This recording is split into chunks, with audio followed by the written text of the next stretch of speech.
Merci beaucoup à tous d'être là. Je vais vous dire quelques mots sur ce qu'est Thérétique. Donc, je m'appelle Patrice Lepage. Je suis cofondateur de Thérétique et le délégué général de Thérétique. Thérétique est un lieu où nous souhaitons rendre accessible à tous un certain nombre de savoirs, de connaissances, de réflexions autour d'une question qui est: comment l'humanité se nourrira-t-elle demain ? Quand vous regardez cette salle, vous comprenez qu'on s'adresse à tous, c'est-à-dire qu'on a fait un vrai effort pour que les générations se croisent, les métiers se croisent, les compétences se croisent, les expertises se croisent. Vous êtes au moins 200 jeunes, soit BTS qui allaient faire des métiers de production demain dans le vivant, nobles métiers, des étudiants des grandes écoles, puis voilà, un certain nombre d'invités. Donc je vous salue tous et je vous remercie d'être là. En général, d'accord, Jean-Baptiste de Foucault est malade. Bon, donc j'ai le cœur à 150. Alors, bon, on lui souhaite un prompt rétablissement et on va faire avec. Voilà. Alors, la question de l'accessibilité de la connaissance, elle est une question absolument majeure. C'est-à-dire que lorsqu'elle n'est pas partagée, la connaissance devient un outil de pouvoir. Et où que vous soyez étudiant ou que vous soyez décideur, vous voyez que vous assistez à ce type de, comment dirais-je, de raccourcis qui font que ceux qui possèdent la connaissance, en général, la gardent pour eux et ne la partagent pas. Alors, je vais vous raconter une petite histoire qui me concerne. Il y a quelques années, j'étais conseiller agricole. J'étais très fier, j'étais dans le Jura, et j'allais conseiller des gens, des agriculteurs, qui me faisaient le plaisir de m'écouter. Donc un jour, j'arrive chez un vieux paysan, et je lui dis: bonjour monsieur, vous devriez mettre tant d'unités d'azote au stade début épiaison. Vous voyez ce que c'est que l'azote, vous voyez le stade début épiaison. Et le vieux monsieur, il me regarde avec un air goguenard et il me dit: mais dites-moi, est-ce que vous connaissez mon sol ? Alors je dis: bien sûr monsieur, je connais votre sol, c'est un sol argilo-calcaire, blabli-blabla. Donc je lui dis les quelques éléments que j'avais. Et il me dit: mais est-ce que vous connaissez précisément cette parcelle-là dont vous parlez, celle où vous voulez que je mette de l'azote sur le blé ? Et là, j'ai été pris par j'ai pris une claque. C'est-à-dire, je me suis dit: mais merde, qu'est-ce que je suis en train de faire ? Je suis en train d'aller chez quelqu'un, de m'appuyer sur un savoir pseudo-scientifique que je ne maîtrise pas.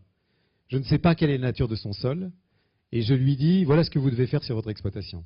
Autrement dit, qu'est-ce que je suis en train de faire ? Je suis en train d'exercer un pouvoir pseudo-scientifique, pseudo-technique, et je demande à la personne qui est en face de se soumettre à ce pouvoir, tout simplement. Je n'échange pas avec elle, je ne pose pas des questions sur quelle est son exploitation, quels sont ses besoins, quel est son sol, comment il voit les choses. Voilà, j'étais dans ce rôle-là, et du jour au lendemain, j'ai complètement arrêté ma façon de travailler. Du jour au lendemain, ça m'a valu quelques ennuis, je peux vous dire. Mais je me suis mis au milieu de cette zone, et j'ai dit: voilà, je vais appeler tous les agriculteurs, je vais leur dire: est-ce que vous avez besoin de moi ? Parce que j'ai peur d'être au chômage, en fait. Voilà. Et on a travaillé ensemble, c'est-à-dire on a analysé leurs besoins, plutôt que de leur dire: bonjour, voilà, ça c'est un plantain lancéolé, ça c'est telle plante, ça c'est... Voilà, faire semblant de savoir. J'ai partagé avec eux les plaquettes de l'ACTA, les petites plaquettes qui faisaient de la reconnaissance de plantules. Ça, ils le faisaient en groupe, et on travaillait plutôt sur l'économie de leurs entreprises. Voilà, dans une zone qui normalement devait disparaître, devait être désertifiée. C'est ce qu'on m'avait dit à l'époque. Alors, Thérétique, c'est un lieu qui doit se gérer en dehors des clans résolument. On s'en fout d'avoir raison contre les autres ou d'être dans le clan des bons contre le clan des mauvais. Voilà, c'est beaucoup d'énergie de perdue. Nous, ce qui nous intéresse, c'est d'essayer de regarder avec le maximum d'expertise, avec le maximum de transversalité, et pas de manière très transdisciplinaire, et pas d'appartenir à un clan qui aurait raison ou à une élite quelconque. Notre idée à nous, c'est de partager. Alors, j'ai pris des petites notes quand même pour rester dans le temps. La question de comment l'humanité se nourrira-t-elle demain, elle paraît extrêmement banale, vue d'ici. C'est-à-dire, ici, quand on parle d'alimentation, on se dit: qui a fait les courses ? J'espère que je n'aurai pas à les faire. Est-ce que ce que je vais manger va me faire grossir ? Ou est-ce que ça va me rendre malade ? On ne sait jamais. Hein. Donc, ça se résume à ça. C'est-à-dire que quand on fait un choix alimentaire, on pense que ça se résume à ça. C'est-à-dire, est-ce qu'on peut acheter ? Est-ce qu'on a la marque qu'on veut ? Est-ce que ça risque de nous faire grossir ? Est-ce que ça nous rend malade ? Etc. Quand je suis né, moi, il y a très longtemps, en 1953, il y avait encore des tickets de rationnement. C'est-à-dire que ce qu'on croit comme absolument banal et évident, c'est-à-dire cette abondance que nous avons, nous, dans les pays riches, c'est de la folie pure, c'est extrêmement récent. Or, il y a un lien aussi entre la capacité de se nourrir et la paix. Le fait que nous soyons en paix et que nous nous posions des problèmes de choix concernant notre alimentation, c'est un luxe absolument invraisemblable. Et ça, il faut en avoir conscience. Imaginez que l'humanité soit une famille, que nous ayons une communauté de destin. Vous avez une grande table, il y a 7 milliards d'individus autour de cette table. D'accord ? Donc il y a 7 milliards d'assiettes. Bon, mettons qu'on soit 7. Il y a une petite table familiale, on est 7. Sur les 7 assiettes, il y en a 3 qui sont bien pleines. Il y en a une qui est très très très pleine, les 2 autres qui sont bien bien pleines. On ne mangera jamais tout, hein. Tant pis, on en jettera. Il y en a 2 qui sont quasiment vides, il y en a une qui est vide. Voilà, c'est ça la famille humaine aujourd'hui. C'est ça. C'est-à-dire la question de l'alimentation qui est liée à la question agricole, elle se pose de cette manière-là aussi. Elle ne se pose pas seulement de manière qualitative, elle se pose de manière quantitative. Alors, en quoi la question alimentaire et agricole sont-elles liées dans une crise qu'on pourrait dire systémique, que je qualifie de systémique et je ne suis pas le seul? Eh bien, un certain nombre de facteurs concourent pour peser dans le même sens sur cette interrogation, serons-nous capables de nous nourrir demain? Pourquoi? Parce que ces facteurs qui concourent sont le climat, par exemple, les modifications climatiques. En dehors des débats de l'origine des modifications climatiques, le fait est que le climat est en train de bouger, et le fait que ce climat bouge va considérablement changer les choses. Il y a des endroits où on pouvait produire de la nourriture facilement, on ne pourra plus le faire. Il y a des gens qui vont être obligés de migrer en très grande quantité. Ces gens qui vont migrer, où vont-ils aller? Comment vont-ils se nourrir? Et la question du climat, la question de la démographie. On est 7 milliards, il y a 1 milliard, on est 6 milliards 350 millions. Il y a 1 milliard d'entre nous qui crèvent de faim littéralement aujourd'hui. D'accord?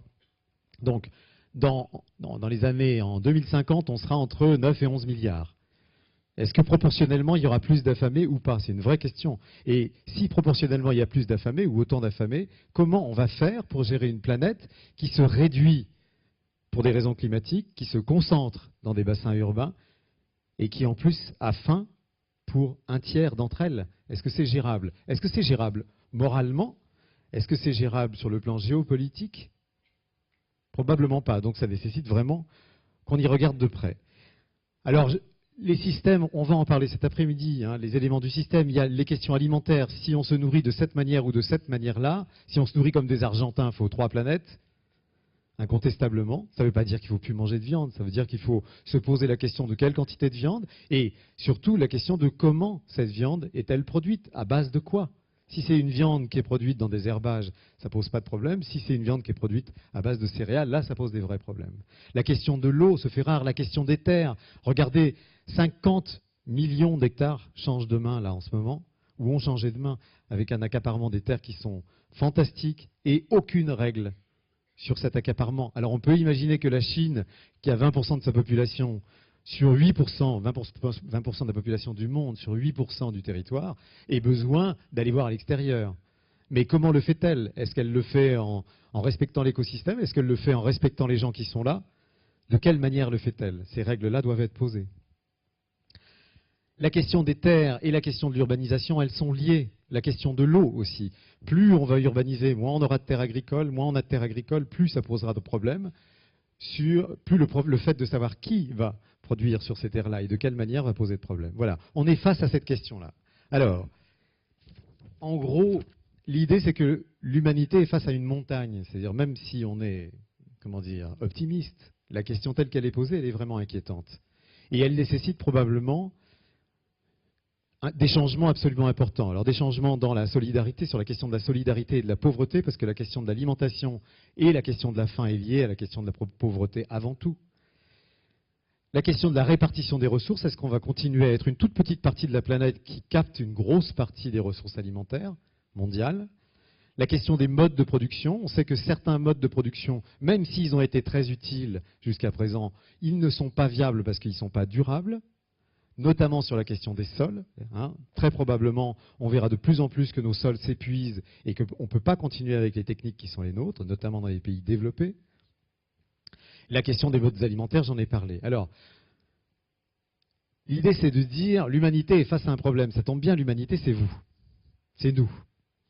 L'autre fois, je débattais avec des lycéens, puis d'un coup, je me suis dit, mais merde, ils n'ont pas du tout conscience qu'ils sont l'humanité.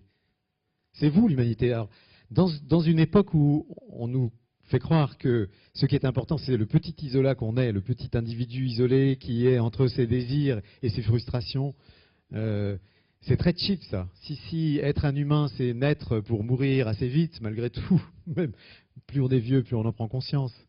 Et seulement pour se dire, je suis entre ces désirs que je veux assouvir et les frustrations de ne pas avoir mes désirs, ça fait un peu cheap. Donc ça tombe bien. On fait partie de l'humanité, c'est-à-dire de ceux qui sont avant et de ceux qui voudront être là après. C'est une aventure tout à fait invraisemblable. Alors il y a quelques mois, on avait posé la question à Pascal Pic, quand l'humanité est confrontée à un gros problème majeur, qu'elle doit changer de paradigme, comme on dit, ou changer de logiciel, si vous voulez, comment le fait-elle ? Il nous a dit, il y a deux questions majeures. La première, c'est la diversité. C'est-à-dire que dans cette salle, s'il y a une maladie qui arrive, il y en a 10, 15 qui auront le patrimoine génétique qui leur permettra de survivre à cette maladie. Les autres, même s'ils sont très costauds, il faut 1m95, etc., ils n'auront pas les bons gènes. Donc ceux-là ne résisteront pas. Il faut de la diversité. La deuxième, c'est qu'il faut un paradigme, c'est-à-dire une vision commune du monde. Comment croyez-vous que, par exemple, les peuplades très anciennes, celles qui ont inventé l'agriculture, par exemple, il y a très longtemps, comment ont-elles pu traverser les océans ? Il a fallu qu'ils se fassent une idée du monde, qu'ils aient une idée commune du monde, qu'ils osent, et souvent par l'utopie, penser ce qui allait advenir et se dire, tiens, on va traverser l'inconnu parce que, voilà, hein, on est obligé de le faire, on a envie de le faire, on a besoin de le faire. C'est ce qui nous arrive. La question, c'est que changer, c'est extrêmement difficile. Donc, la fonction de Thérétique, c'est ça. Est-ce que quelqu'un a une pendule? Oui, je suis bon. La question de...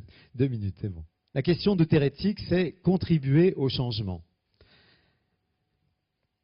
De quelle manière le faire? C'est notre utilité sociale. Thérétique mesure son utilité sociale à sa capacité d'aider, de contribuer au changement, quelles que soient les personnes à qui ça s'adresse. Voilà. Quand on sera plus utile socialement, on disparaîtra. On ne sera pas une institution. On est biodégradable. Voilà. Utile socialement, ou alors on disparaît. Donc, on fait un certain nombre de choses. On fait des petits déjeuners pour des décideurs. On va essayer de faire en sorte que des jeunes viennent à chaque petit déjeuner maintenant, qu'il y ait la moitié de gens beaucoup plus jeunes qui viennent. On fait les prix des lecteurs, on fait les prix des lycéens. Vous avez un certain nombre de lycéens qui sont là, qui participent à des prix. L'idée, c'est pas de faire un exercice littéraire, l'idée, c'est de débattre. Hein. Le prix des lycéens cette année, il y a Boris qui a fait Main basse sur le riz, par exemple. Il y a Michel Griffon, il y a Florence Tinard, il y a des gens comme ça. Donc dans les lycées, 450 lycéens aujourd'hui, puis demain beaucoup plus, ont débattu et vont débattre de ces bouquins-là et créer des outils d'échange et des outils pédagogiques autour de ça. L'idée, c'est qu'on aide partout où on pourra à faire des outils originaux qui vont vous permettre de comprendre que la question alimentaire et la question agricole sont liées, que nous sommes l'humanité, que changer, ça n'est pas si dramatique que ça. Chaque matin, quand on se lève, il faut changer, il faut passer de la station couchée à la station debout. Je sais que c'est pénible pour un certain nombre d'entre vous, même pour moi. Mais ceci étant, changer, c'est aussi se poser la question de ce qui va advenir et d'y contribuer. Notre idée, c'est, on est des pédagogues, pédagogaines. Pédagogaines, c'est ceux qui accompagnent les enfants à l'école, vous voyez? C'est-à-dire, qu'est-ce qui se passe quand on accompagne les enfants à l'école? Ben, on décrit le monde, on dit, tiens, nous, on voit ça. On voit ça et on le voit de cette manière-là. Donc, on a réuni une équipe de grand niveau et qui va essayer, non pas de servir des élites, mais de servir tout le monde et de dire, nous, on voit à peu près ça. Et vous picorez là-dedans, vous prenez ce qui vous intéresse et vous faites des choix. Parce que le problème n'est pas seulement de regarder ou de changer notre regard, il faut changer notre regard. C'est ce qu'on va faire cet après-midi. Vous allez rencontrer 5 personnes, donc maintenant devenues 4 personnes, qui ont un regard particulier et qui font des choix. Notre idée, c'est prenez le maximum de regards différents sur le monde et faites-vous un point de vue. Faites-vous un point de vue parce que vous êtes des acteurs. Vous allez voir tout à l'heure, le rapporteur des Nations Unies vous dira, vous votez 3 fois par jour quand vous mangez. Hein.